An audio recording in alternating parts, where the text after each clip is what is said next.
আসসালামু আলাইকুম। মেডিকেল ভর্তি পরীক্ষা 2025-এর game on from now. And এই ভিডিওতে আমরা দেখব যে অ্যাডমিশন 25-এর জন্য কি কি প্রিপারেশন তোমাকে নিতে হবে। 5টা সাবজেক্ট আছে আমরা জানি, biology, chemistry, physics, English, GK. Mark distribution এখানে কথা বলবো না, সবাই জানি এখানে 30, এখানে 25, এখানে 20, 15 আর 10। তো যদি মানবন্টন চেঞ্জ না হওয়ারই কথা। তো যদি চেঞ্জ না হয় সেক্ষেত্রে আমাদের এরকম একটা প্রায়োরিটি থাকবে। সবচেয়ে বেশি প্রায়োরিটি আমরা বায়োলজিতে দিব। তো বিগত বছরগুলোতে দেখা গেছে বায়োলজি থেকেই এক্সট্রা রাইটারের কোয়েশন আসতে দেখা যায়। কেমিস্ট্রি বা ফিজিক্সের ক্ষেত্রে তেমন একটা দেখা যায় না, বাট স্টিল গত বছর ডেন্টালের কোয়েশনে কিন্তু ফিজিক্সে তুফাজ্জল স্যারের বই থেকে অনেকগুলো কোয়েশ্চেন আসছিল। কেমিস্ট্রিও মাঝে মধ্যে গুহ স্যার বা কবির স্যার থেকে কোয়েশন এসে থাকে। সো আমরা কোন কোন রাইটার কখন কি পড়বো সেটা নিয়ে আমরা আলোচনা করব। একদম ফার্স্টে যদি বলি বায়োলজিতে তুমি প্রথমে কি করবা? ক্লাস দেখবা, কিন্তু ক্লাসের কোনো নোট করতে যাবা না। ক্লাসের নোট করার প্রয়োজন নাই। ক্লাস থেকে যদি মনে হয় কিছু আমি এক্সট্রা শিখতেছি, তাহলে ওই এক্সট্রা জিনিসটা বোটানির ক্ষেত্রে আবুল হাসান স্যার এবং জুলজির ক্ষেত্রে আজমল স্যারের মধ্যে লিখে রাখলে খুবই বেটার হয়। তারপরে তোমার আসলে লিমিটটা বুঝতে হবে, তুমি আসলে কতটুকু লেভেলের প্রিপারেশন নিতে চাও। আমি এখানে 5টা লেভেল দেখাইছি, এই 5 লেভেলে আমি নিজে যেতে পারি নাই, আমার লেভেল ছিল এটুক। এখন এটা ম্যান টু ম্যান ভেরি করে যে আমার আসলে টার্গেট কতটুকু, ওই লেভেলে তোমাকে যাইতে হবে। এখন যদি কেউ মনে করে যে আমি ভাই আবুল হাসান স্যার, আজমল স্যার মনে রেখে আমার অন্য কিছু পড়তে আমার কষ্ট হয়, দরকার নাই। তুমি আবুল হাসান স্যারের সব কিছু মনে রাখো, আজমল স্যারের সব কিছু মনে রাখো, এনাফ। লেভেল 1 এতটুকু, এটা দিয়ে তুমি অবশ্যই চান্স পাইতে পারবা। এখানে প্রত্যেকটাই চান্স পাওয়ার জন্য, চান্স না পাওয়ার জন্য তো আমি লেভেল আনি নাই। চান্স পাওয়ার সর্বনিম্ন লেভেল হচ্ছে এইটা। তোমার আবুল হাসান স্যার এবং আজমল স্যারের সব কিছু পারতে হবে। তারপরে তুমি যদি লেভেল আর একটু আপ করতে চাও, লেভেল 2 যাওয়ার আগে যদি তুমি মনে করো যে তোমার লেভেল 1 এখানেই শেষ, তাহলে তুমি প্র্যাকটিসে চলে যাবা। আমি এখানে থিওরিটিক্যাল নলেজের একটা লেভেল দেখাচ্ছি। তাহলে লেভেল 1-এ আমরা এটা পড়লাম, লেভেল বোটানির জন্য আবুল হাসান স্যার, জুলজির জন্য আজমল স্যার। লেভেল 2-তে গিয়ে আমরা মেডিট্রিক্স পড়ব বায়োলজির ক্ষেত্রে।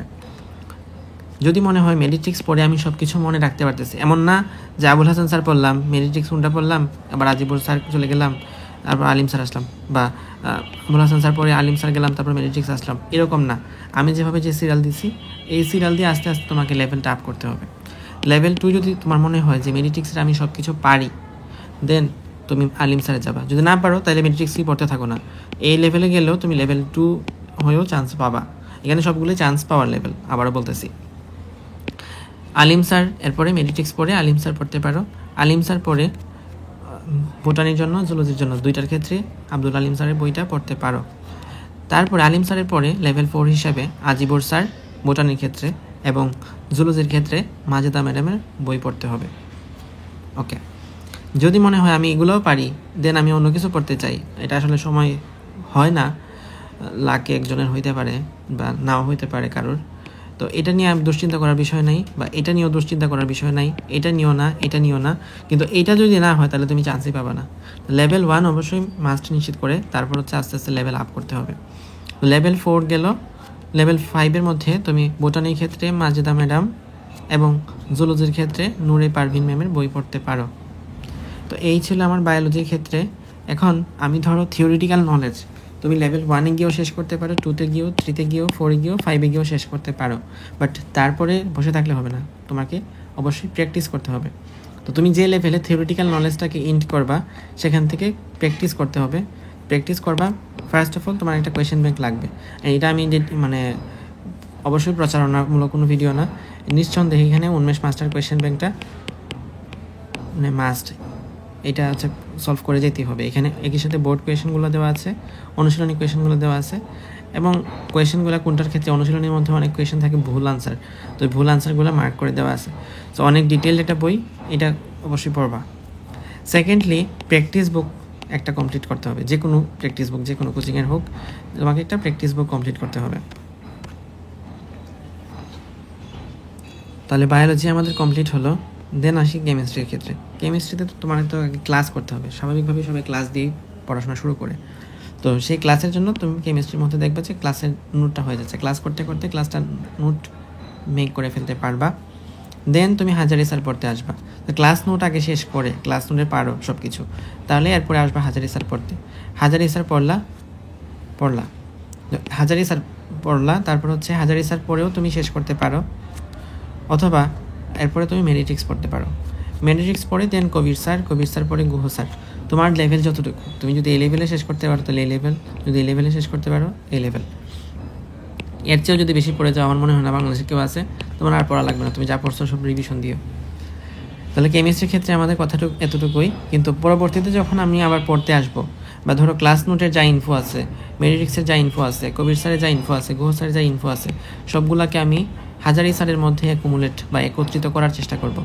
আমার আলটিমেটলি আমি পরীক্ষার আগ মুহূর্তে শেষ 1 মাস বা শেষ 15 দিন আমি হাজারি স্যারের বইটাই পড়ে যাব।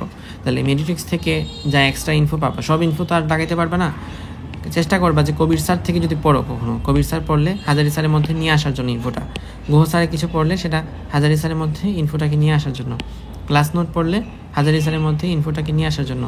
মেডিট্রিক্সের সব ইনফো আসলে বইয়ের মধ্যে আনানো সম্ভব নাও হতে পারে, অনেকের ক্ষেত্রে পসিবল নাও হয় না, তবে আনা সম্ভব আসলে। হাজারি স্যারের বইয়ের মধ্যে দেখবা যে সব পৃষ্ঠায় ম্যাথ আছে, সেই সব পৃষ্ঠায় মেডিট্রিক্সের পেজে এনে নিয়ে আসতে পারো। এটা আসলে তুমি যদি মেডিট্রিক্সের যে টপিকটা আছে কেমিস্ট্রিতে, ওই টপিকটা ভালো করে বুঝো, অল্প কথায় ব্যাখ্যা করতে পারো, দেন এটা সম্ভব, নয়তো সম্ভব না। তো আমি ধরে নিলাম হাজারি স্যারটা মেইন বই হিসেবে রাখতেছো, পরীক্ষার আগ মুহূর্তে এটা রিভিশন দিয়ে যাবা, এবং এর পাশাপাশি মেডিট্রিক্সটা তুমি রাখলা, এটাও রিভিশন দিয়ে যেতে হবে পরীক্ষার আগ মুহূর্তে। বায়োলজি গেল, কেমিস্ট্রি গেল। আচ্ছা, বায়োলজির ক্ষেত্রে আমরা মেন বই পরীক্ষার আগ মুহূর্তে রিভিশন দিয়ে যাবো, এই বইটা। দেন আসো ফিজিক্সের ক্ষেত্রে। ফিজিক্সে ক্লাস নোট, সবার আগে ক্লাসটা করলা, ক্লাসের নোট তোমার তৈরি হয়ে গেল, দেন তুমি মেডিট্রিক্স পড়তে আসবা। এখানে একটা বিতর্ক সৃষ্টি হয়ে যাবে যে আমি ইসাক স্যার না পড়ে মেডিট্রিক্স পড়তে বলছি। দেখো ভাইয়া, ইসাক স্যারের মধ্যে তোমার প্রায় 1000 পৃষ্ঠার বই আছে, তপন স্যারে আরও 1000 পৃষ্ঠার বই আছে, লুফাজুল স্যারে আরও 1000 পৃষ্ঠার বই আছে। তোমার কি এটা সম্ভব মনে রাখা? ইসাক স্যারের যেসব দাগানো লাইন আছে সেটা মেডিট্রিক্সে আছে, তপন স্যারের যেসব দাগানো লাইন আছে সেটা মেডিট্রিক্সে আছে, তোফাজ্জল স্যারের সব দাগানো লাইনটা মেডিট্রিক্সের মধ্যে আছে। তোমার এত কষ্ট করার তো প্রয়োজন নাই, তুমি প্রথমে দেখে নাও যে তোমার মেডিট্রিক্সের জন্য মানে তোমার আসলে লাগবে কতটুকু। তোমার ক্যাপাসিটি যদি মেডিট্রিক্স লেভেলের হয় তাহলে মেডিট্রিক্সে পড়া শেষ করে দাও, তুমি এখান থেকে 20টার 20টাই কমন পাবা। কিন্তু তোমার যদি মনে হয় যে না আমি একটু ডিটেলসে জানতে চাই, আর একটু পড়তে চাই, ঠিক আছে, ওয়েলকাম, ইসাক স্যার পড়ো, তপন স্যার পড়ো, তোফাজ্জল স্যার পড়ো।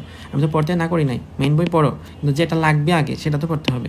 কারণ একজন ধরো ইসাক স্যারের সব ইনফো পারে, কিন্তু বই মেডিকেল ভর্তি পরীক্ষায় তো 20টার 20টা ইসাক স্যার থেকে আসে না।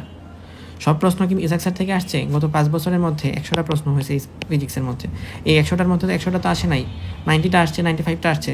কিন্তু মেট্রিক্সের মধ্যে তুমি Ishaq sir, Tapan sir, Tofazzal sir সব ইনফো একসাথে পাবা। এটা কোনো কোচিংয়ের মার্কেটিং না, এটা আমি একদম মেডিকেল যখন চান্স পাইছিলাম তখন থেকে বলে আসতেছি যে মেডিট্রিক্স পড়লে ফিজিক্সের ক্ষেত্রে সব প্রিপারেশনটা গোছানো হয়, তোমার এত অনেক বেসিক অনেক ডিটেলস জানতে হয় না। মেডিকেল ফিজিক্স এমন কিছু না যে তোমার নতুন কিছু বানাই দিবে, বইয়ে যা আছে সেই লাইনটা জাস্ট এখানে তুলে দেওয়া আছে। সো তোমার যদি ক্লাস করা থাকে, ক্লাসের বেসিক ভালো থাকে, ফিজিক্সটা তুমি জানো যে আসলে কেন কী করতেছে, তাহলে ইসাক স্যারের, তপন স্যারের, তোফাজ্জল স্যারের বারবার এত পৃষ্ঠার বই পড়ে তো তুমি মনে রাখতে পারবে না আলটিমেটলি। তুমি এখানে কি পড়তেছো? অনেকে বলে যে দাগানো লাইন পড়তে, দাগানো লাইন পড়ার দরকার কি যদি তুমি মেডিট্রিক্সের মধ্যে দাগানো লাইনটা পেয়ে যাচ্ছ? মেডিট্রিক্সটা তোমার জন্য এখানে গোছানোর একটা প্রিপারেশন নেওয়ার জন্য হেল্প করতেছে। দেন তুমি ইসাক স্যার পড়তে আসবা, ইসাক স্যারে এক্সট্রা যা কিছু পাবা সেটা মেডিট্রিক্সের মধ্যে তুলবা, তপন স্যারে যা কিছু পাচ্ছ সেটা মেডিট্রিক্সে তুলবা, তোফাজ্জল স্যারে যা কিছু পাচ্ছ সেটা মেডিট্রিক্সে তুলবা। ওকে, আচ্ছা, কিন্তু তোমার লেভেলটা এখানেও শেষ হইতে পারে, এই লেভেলে শেষ করতে পারলে তুমি চান্স পাবা, আবার ক্লাস নোট লেভেলে শেষ করলে তুমি চান্স পাবা না, কিন্তু এখানে তুমি শেষ করা যাবে না, এখানে শেষ করতে হবে। দেন ইসাক স্যার পড়তে পারলে খুবই বেটার, তপন স্যার পড়তে পারলে আরও বেটার, তোফাজ্জল স্যার পড়তে পারলে এক্সিলেন্স। ইংলিশ আমি নিজে আমার অ্যাডমিশন প্রিপারেশনে তোফাজ্জল স্যার পড়ি নাই। ইংলিশের ক্ষেত্রে সর্বপ্রথম হচ্ছে তুমি যে ক্লাসটা করবা সেই ক্লাসের ক্লাস নোট যে টপিকে।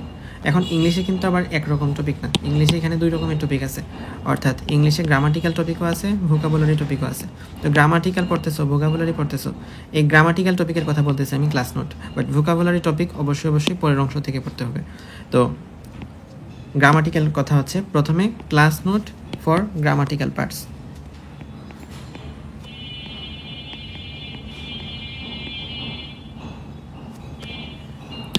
দেন এখন গ্রামাটিক্যাল পার্ট হোক আর ভোকাবুলারি পার্ট হোক, সেইটাকে এখন তোমার উন্মেষ মাস্টার ইংলিশ কোয়েশ্চেন ব্যাংক এইটা থেকে প্র্যাকটিস করে নেওয়া উচিত। এটা হচ্ছে সবার জন্য, এটা তুমি করতে না পারো তাহলে তুমি কিছুই পারবে না। তো 15-র মধ্যে অন্তত 10, 12 বা 15 পর্যন্ত প্রিপারেশন এটাতে সম্ভব। ধরে নিলাম এই 10 প্রিপারেশন সম্ভব এখান পর্যন্ত। এরপর যদি তুমি আরও ডেভেলপ করতে চাও সেক্ষেত্রে যে কোনো একটা প্রিপারেশন বুক করতে পারো। রিকমেন্ডেড না, আমার কাছে নিজে পড়ে যেগুলো ভালো লাগছে সেগুলো এখানে লেখা আছে। এর বাইরে মাস্টার বইটা পড়া যায়। আমি অনেক সময় এটাকে প্রমোট করতে দেখছি, তোমরা হয়তো দেখছো যে এটার মধ্যে আসলে এত পরিমাণ কোয়েশ্চেন আছে। তো এই কোয়েশ্চেনগুলো যদি কেউ প্র্যাকটিস করে, বুঝে প্র্যাকটিস করে, এর বাইরে আসলে ইংলিশে কোয়েশ্চেন থাকা সম্ভব না বা কোন কোয়েশ্চেন দেওয়াই সম্ভব না। ইভেন ভোকাবুলারিতেও যদি এই কোয়েশ্চেনগুলো সব কমপ্লিট করে যেতে পারো, ভোকাবুলারিও এর বাইরে কিছু আসবে না, অপশন সহ কমন পড়ে। সো এটা একটা ভালো ওয়ে, কিন্তু এটা অনেক বড় বই সবাই অ্যাডমিশন টাইমে শেষ করতে পারে না। তো যদি তোমার লেভেল ওই লেভেলে হয়ে থাকে তাহলে ওটা শেষ করবা, এটাগুলো শেষ করবা। আর যদি লেভেল ওই লেভেলে না যায় তাহলে এখানে শেষ করবা। দেন আসো জিকেতে। জিকে হলো উন্মেষ মাস্টার জিকে কোয়েশ্চেন ব্যাংক। উন্মেষ মাস্টার জিকে কোয়েশ্চেন ব্যাংক এখানে হচ্ছে ফার্স্টে এইটা দিয়ে শুরু করবা। এখানে তোমার 403 পৃষ্ঠা আছে। এই 403 পৃষ্ঠার যা কোয়েশ্চেন আছে, 403 পেজের যা কোয়েশ্চেন আছে তা আগে মনে রাখো। এইটা বলার পরে আমাকে বললো যে ভাইয়া আমি এরপরে নেক্সটে কী পড়বো। এখানে যদি সব কিছু পারো দেন তুমি অন্য কিছু পড়তে আসবা, আর নয়তো এটাই শেষ করতে থাকবা বারবার। আচ্ছা, এখন আমি যদি বলি একটু ডিটেলস প্রিপারেশন ফর জিকে। আমরা কিন্তু জিকের ক্ষেত্রে টোটাল 3টা পার্ট পাই: বাংলাদেশ অংশ, ইন্টারন্যাশনাল অংশ এবং রিসেন্ট জিকে অংশ। এর মধ্যে রিসেন্ট জিকেটা এখন পড়া লাগবে না, কারণ এটা হচ্ছে নিউজ পেতেই থাকবা অনলাইনে, যেহেতু এখন সবাই আসলে নিউজের অ্যাক্সেস থাকে। সো বিভিন্ন নিউজ চ্যানেলগুলো ফলো করে রাখবা, তো এগুলো দেখতে থাকবা। আর হচ্ছে এগুলো দিয়ে আসলে খুব বেশি লাভ হয় তা না, মানে নিউজ দেখে আসলে পরীক্ষার জিকেটা পারা যায় না। কারণ আমরা আসলে টক্সিক নিউজের প্রতি অনেক বেশি ফ্যাসিনেটেড। রেদার আমরা ভালো সুস্থ এনভায়রনমেন্টের সুস্থ যেসব নিউজ আছে সেগুলোকে আমরা পাত্তা দিই না। তুমি দেখো একজনকে ভাইরাল কোনো একটা খারাপ বিষয় হয়েছে, সেটার জন্য যতটুকু রিচ পড়ছে তার হাফটাও বা তার সিকি ভাগও এই ভালো কোনো সুস্থ কোনো গবেষণামূলক নিউজের জন্য আসে না। যাই হোক, কোচিং রিসেন্ট ইনফো এটা কোচিং থেকে দেয়, সবাই দেয়। তো এটা হচ্ছে পড়ে যাবা রিসেন্ট জিকের জন্য। এখানে হয়তো তুমি 1 বা 2 মার্ক পাবা, বা এই বছর এখন অন্তর্বর্তীকালীন সময়ে আরও বেশিও পাইতে পারো, 1, 2, 3। ইন্টারন্যাশনাল জিকেতে তুমি হয়তো 2 মার্ক অথবা 3 মার্ক পাবা, অনেকে বলে 4 মার্ক। যাই হোক, তো ইন্টারন্যাশনাল জিকে এটা নতুন ইনক্লুড করা হয়েছে সিলেবাসে। 2019 সাল পর্যন্ত ইন্টারন্যাশনাল জিকেটা আগে ছিল, বাট বর্তমানে কিন্তু ইন্টারন্যাশনাল জিকে লাস্ট 5-6 বছর ছিল না, লাস্ট ইয়ার এটা অ্যাড করা হয়েছে। অ্যান্ড মনে করা হচ্ছে যে 2025-এর অ্যাডমিশন সিজনেও এই ইন্টারন্যাশনাল জিকে থেকে কোয়েশ্চেন আসবে। ইন্টারন্যাশনাল জিকে কোয়েশ্চেনটা বিভিন্ন ধরনের আন্তর্জাতিক সংগঠন আছে, সংস্থা আছে, জাতিসংঘ ইনক্লুডেড। তারপর হচ্ছে বিশ্ব ভূগোল, বিশ্বে কোথায় কী আছে, কোন মহাসাগরের পাশে কোন দেশ, এগুলো একটু জানতে হবে। সুপারফিশিয়ালগুলো, অত ডিপে না। মেডিকেলে এত ইন্টারন্যাশনাল থেকে আহামরি লেভেলে কোয়েশ্চেন আসবে না যেটা তুমি জীবনে নামই শুনো নাই। তো ইজি জিনিস আসবে, বাট সুপারফিশিয়াল জিনিসগুলো জানা লাগবে।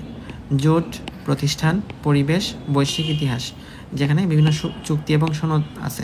বৈশ্বিক ইতিহাস এমন না যে 1965 সালে ভারত ইন্ডিয়াকে কয়টা পারমাণবিক বোমা মারছিল বা কয়টা মিসাইল উৎক্ষেপণ করছিল। তো এরকমভাবে চুক্তি, সনদ, এই জিনিসগুলা মোস্ট ইম্পর্টেন্ট দিয়ে পড়বে। তো এটা হচ্ছে ইন্টারন্যাশনাল জিকে প্রিপারেশন নেওয়ার জন্য টপিক। আরও অনেকগুলো টপিকে আছে, এটা হচ্ছে মোস্ট ইম্পর্টেন্ট টপিক, স্কিপ করা যাবে না এরকম। আর বাংলাদেশ টপিক থেকে বাংলাদেশের ভূগোল মানে নদ নদী, পাহাড়, পরিবেশ, কোথায় কী আছে না আছে, ইন্ট্রো এক্সট্রো, এগুলো হচ্ছে তোমার বাংলাদেশ থেকে পড়তে হবে। পৌরনীতি, এখানে আমি বিশ্বের আন্তর্জাতিক সংস্থা, বাংলাদেশ যেসব আন্তর্জাতিক সংস্থার মধ্যে ইনক্লুডেড, যেমন ধরো কবে ওআইসিতে যোগ দেয়, কবে জাতিসংঘে যোগ দেয়, কবে বিশ্ব স্বাস্থ্য সংস্থাতে যোগ দেয়, এরকম পৌরনীতির মধ্যে আমি এটাকেও ইনক্লুড করে নিয়েছি, যদিও এটা পৌরনীতি টপিক না। তো পৌরনীতি আশা করি বুঝছো। বাকি সব কিছু বাংলাদেশের রাষ্ট্রের কাঠামো নিয়ে কোয়েশ্চেন আসতেই পারে এখানে। এবং যেহেতু পরবর্তীতে নির্বাচন হচ্ছে, তো নির্বাচন নিয়েও একটা কোয়েশ্চেন আসতেই পারে যে এবছর নির্বাচনী আসন কয়টা, অথবা নির্বাচনী সংবিধান নিয়ে আসতে পারে। সংবিধান যদি সংস্কার হয়ে থাকে কোনো বিষয়, সেগুলো নিয়ে পৌরনীতির পাঠ্যক্রম থেকে আসতে পারে। আর ইতিহাস, বাংলাদেশের মুক্তিযুদ্ধ একটা গুরুত্বপূর্ণ টপিক, 90 গুরুত্বপূর্ণ টপিক, 24 গুরুত্বপূর্ণ টপিক, এমনকি 47 খুবই রিলেভেন্ট এখন। তারপর সব মিলিয়ে আলটিমেটলি ইতিহাস টপিকটা, এমনকি প্রাচীন বাংলা, মোগল সাম্রাজ্য, সব কিছু থেকে ইতিহাস তার পড়া লাগবে।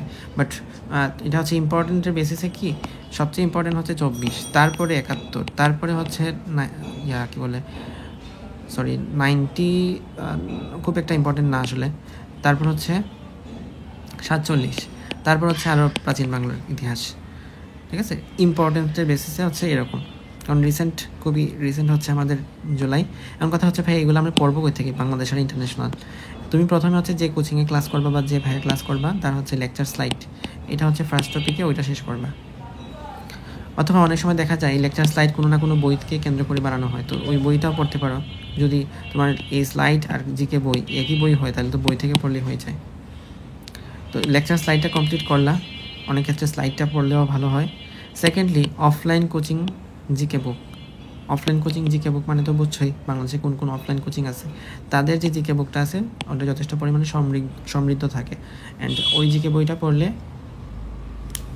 বাংলাদেশ এবং ইন্টারন্যাশনাল এই টপিকটুকু ইনশাল্লাহ কাভার হওয়ার কথা। থার্ডলি পাবলিকেশনসের জিকে বুক, এইটা চাইলে পড়তে পারো, অনেক বেশি নলেজ এখানে হয়ে যাবে। তো এত আসলে টাইম হয় না বাস্তবতা, তুমি এই বইটা পড়তে পারলেই এনাফ। আশা করছি এটা পড়লেই মানে তুমি উন্মেষ মাস্টার জিকে কোয়েশন ব্যাংক এইটা শেষ করে তারপর হচ্ছে বাকিগুলোতে যাইতে পারবা। কিন্তু এইটা এতটা ইজি না যে এটা পড়ে তারপর অন্য কিছুতে যাওয়া যায়। তো আগে হচ্ছে এটা কমপ্লিট করবা, দেন এত কিছু যা কিছু বললাম সেগুলো। কিন্তু এইটা না পড়ে অন্য কিছু যদি পড়তে যাও লাভ নাই। এই ছিল আর কি অ্যাডমিশন 25। আমি বাংলাদেশে যদি 1.5 লক্ষ শিক্ষার্থী বছর অ্যাডমিশন টেস্ট দেয়, 1 লক্ষ দেয় বা 50,000 দেয়, প্রত্যেকটা স্টুডেন্টের ফলো করার মতো একটা step by step admission strategy দেখালাম। আশা করছি তোমাদের এটা ভবিষ্যতে তোমাদের এই যাত্রায় খুব দারুণভাবে কাজে লাগবে। সবাই আমার জন্য দোয়া করবে। আসসালামু আলাইকুম।